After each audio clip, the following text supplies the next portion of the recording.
Shalom shalom, ndizera ko mwese muguwe neza cyane. Hama yari Justine numvise no baganiriza ku kintu twariko turaganira la fois passe. Twariko turaganira ku kintu twise intuze, donc twariko turarabira hamwe ku kijanye n'ubutumwa bwiza mu ncamake. Nari ndiko ndabasigurira ndababwira uyu murongo uri ngaha aha nyene mu Baroma igice ca mbere ku murongo wa mbere n'uwa kabiri, aho twariko turabona itandukaniro riri hagati y'ubutumwa bwiza hamwe n'ivyanditswe vyera. Twari twasomye umurongo turabona ko Pawulo ariko aravuga ngaho ngo Pawulo umugurano wa Yesu Kristo nahamagariwe kuba intumwa, narobanuriwe ubutumwa bwiza bw'Imana ngo ubwo yasezeraniye kera mu kanwa kabo yavugisha mu vyanditswe vyera. Rero nk'ubu turavye urabona ko yari ngaha umurongo wa mbere avuga ati yari yarobanuriwe ubutumwa bwiza bw'Imana. Ngo mugabo ubwo butumwa bwiza ngo Imana yari yarabusezeraniye kera mu kanwa kabo yavugisha mu vyanditswe vyera. Bisigura iki? Bisigura ko uravye iyi mirongo ibiri urabona ko ubutumwa bwiza atari ivyanditswe vyera, kandi n'ivyanditswe vyera atari ubutumwa bwiza, ariko ubutumwa bwiza buri mu vyanditswe vyera. Niko ijambo ry'Imana ribitwereka ngaha. Rero nariko ndabasigurira yuko burya kuri ino si hari imigwi ibiri y'abantu, umugwi w'abantu badakijijwe hamwe n'umugwi w'abantu bakijijwe. Rero abantu badakijijwe ni iyihe message tubaha? Abantu badakijijwe ntitubaha ivyanditswe vyera, ariko tubaha ubutumwa bwiza. Kubera iki? Kubera yuko ubutumwa bwiza umanutse ku murongo wa 16 niho hatubwira igikorwa c'ubutumwa bwiza.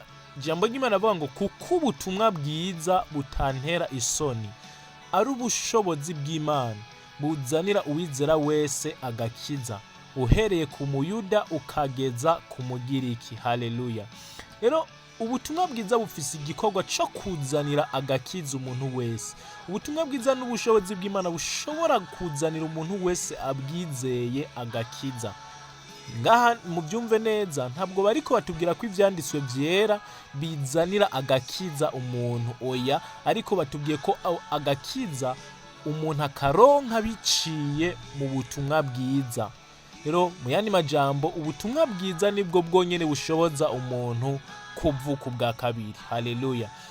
Ndibaza tuzorabira hamwe ingene umuntu ashobora kuvuka ubwa kabiri. Reka ndabereke igikorwa c'ubutumwa bwiza. C'ubutumwa bwiza nico duhejeje kubona, ngoma ndabereke igikorwa rero c'ivyanditswe vyera. Abantu b'Imana, tuvuze ko ubutumwa bwiza buri mu vyanditswe vyera, bisigura ubutumwa bwiza burafise adresse. Mu bisanzwe iyi Bibiliya yose ni ivyanditswe vyera, ariko iyi Bibiliya yose ntabwo ari ubutumwa bwiza. Ico bikoze, ubutumwa bwiza buri mu vyanditswe vyera. Mu yandi majambo, ubutumwa bwiza buri muri Bibiliya indani. Rero ndibaza ko kiratahuritse. Bavuze ko ikintu kiri indani ntibabisigura, nk'ubu bavuze ngo ikintu kiri mu nzu ntibabisigura ko ico kintu ari inzu. Nico uyu murongo wa mbere watubwiye ko ubutumwa bwiza Imana yari yabusezeranye mu kanwa kabo yavugisha mu vyanditswe vyera. Reka rero ndabereka uwundi murongo uri mu Bikorinto ba mbere. Okay, avant yuko nsoma uwo murongo wo mu Bikorinto ba mbere, reka ndabereka umurongo wo muri Timoteyo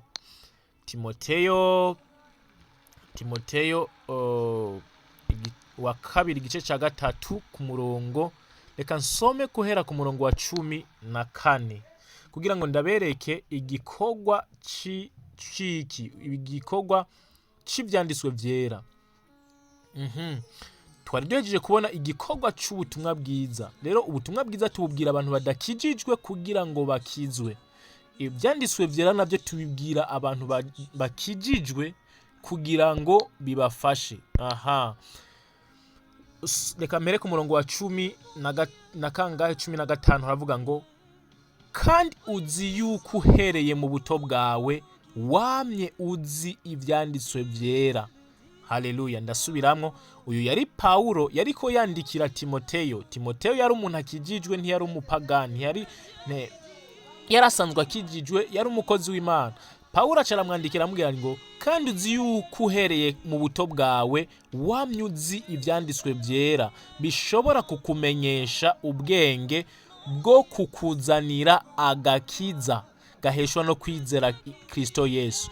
Urabona yuko atamubwiye ngo uhereye mu buto bwawe wamye uzi ubutumwa bwiza, kuko ubutumwa bwiza ntibwamyeho ubwa mbere avant bwari promesse, bwari sezerano nk'uko twabibonye. Rero ngaha ariko amubwira ko yarazi ivyanditswe vyera, ngo ivyo byanditswe vyera byashobora kumumenyesha ubwenge. Mu yandi majambo, ivyanditswe vyera vyaramworienta, vyamwereka inzira, vyamurangira inzira ishobora kumuzanira agakiza, mugabo ntivyashobora kumuzanira agakiza. Haleluya. Ngaci yagira ko yuko ngo gakiza umuntu akaronka biciye mu kwizera Kristo Yesu. Ico aciyagira ko direct kubera wewe yarasanzwe ari umukozi w'Imana. Haleluya. Umurongo wa 16 bavuga ngo ibyanditswe byose byahumetswe n'Imana, ngo kandi bigira ikimazi cyo kwigisha umuntu no kumuhana no kumutunganya no kumutoza indero nziza mu kugororoka. Haleluya. Ngo kugira ngo umuntu w'Imana abe uwushitse afise ibimukwiye byose ngo akore igikorwa ciza cose. Amen. Ngomba mvuge ikintu ngaha, abantu benshi bakunda gukora ikosa. Ibi bintu bibiri barakunda kuvyitiranya, ubutumwa bwiza hamwe n'ivyanditswe vyera. Ucu usanga banabinyuranye, ugasanga uwo bari guha ubutumwa bwiza bamuhaye ivyanditswe vyera. Muri ico gihe ntaco baba bamufashije, uko baba bamusanze niko baba bamusize, kuko nta cahindutse.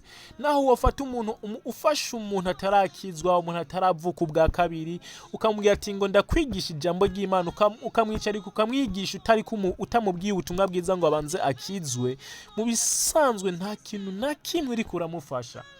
Niyo mpamvu rero dukwiye kwiyubara nka twebwe, ntiduhave dusanga ubutame bwacu bwabaye ubw'ubusa. Haleluya. Rero ingorane abantu benshi bakunda kugira nuko bashaka kwigisha umuntu ataravuka, bagashaka guhanura umuntu ataravuka, bagashaka guhana umuntu ataravuka. Rero ijambo ry'Imana rihana umuntu yamaze kuvuka, rigatoza indero umuntu yamaze kuvuka ubwa kabiri. Bavuze kuvuka ndiko mvuga ukuvuka ubwa kabiri, kwizera Yesu Kristo umwami n'umukiza. Rero ibiri important cyane kumenya gutandukanya ivyo bintu bibiri. Ivyo bintu bibiri bitandukanira kuki? Bitandukanira ku gikorwa kimwe kimwe cyose gikora. Rero ubutumwa bwiza ni iki? Two busanga hehe? Niwo murongo ngomba mperezeko. Tuje mu Bikorinto ba mbere igice ca 15 ku murongo wa mbere niho mpera. Paulo aravuga ngo bene data, ndabamenyesha ubutumwa bwiza ubwo nababariye namwe mukabwakira kandi mukabuhagararamwo. Umviriza, Paulo niwe ariko arandika, umwe yatwandikira tubwira yuko yari yarahamagaye kugira ngo avuge ubutumwa bwiza. Rero aciye tubwira ngo ndabamenyesha ubutumwa bwiza ngubwo nababariye, bisigura agomba tubwire rero ubutumwa bwiza ubwo aribwo. Haleluya. Umurongo wa 2 avuga ngo kandi mugakizwa nabwo, kubera iki? Ubutumwa bwiza n'ubushobozi buzanira uwizera wese agakiza, nibwo bwabakijije. Nico kintu ariko aravuga Paulo. Kandi mugakizwa nabwo asangwa mukibufashe nkuko nabo babwiye shitumwe bamwizereye ubusa. 3, kuko nabanje kubashikiriza ico nanje nahawe, yuko Kristo yapfiriye ibyaha byacu nkuko ivyanditswe bivuga, agahambwa akazuka ku munsi ugira 3 nkuko ivyanditswe bivuga. Haleluya. Mu bisanzwe uyu ahantu nsomye uharabye neza uza gusanga hariko hatubwira umugabo yitwa Yesu Kristo, igikorwa yakoze ku musaraba, impamvu yagikoze, n'ibyakurikiye. Haleluya. Mu yandi majambo uza gusanga batubwira ibice bitanu bikuru bikuru. Icambere, ibi ni ibice bitanu bikuru bikuru bigize ubutumwa bwiza. Icambere, Yesu Kristo yarapfuye. Umuntu ashobora guca kubaza ati none yapfuye kubera iki? Yesu Kristo, point igira kabiri ivuga ngo Yesu Kristo yarapfuye kubw'ibyaha byacu. None amaze gupfa kubw'ibyaha byacu byagenze gute? Yarahambwe. Amaze guhambwa hakurikira iki? Yarazutse ku munsi ugira gatatu. Point igira gatanu ivuga ngo ibyanditswe nibyo bibishingira intahe. Imana ibahezagire cyane, ibahe umugisha, courage, muvuga ubutumwa bwiza bene data. Mwari kumwe na Irakoze Beni Nestor. Imana ibahezagire, turi kumwe mu cigwa kizokurikira.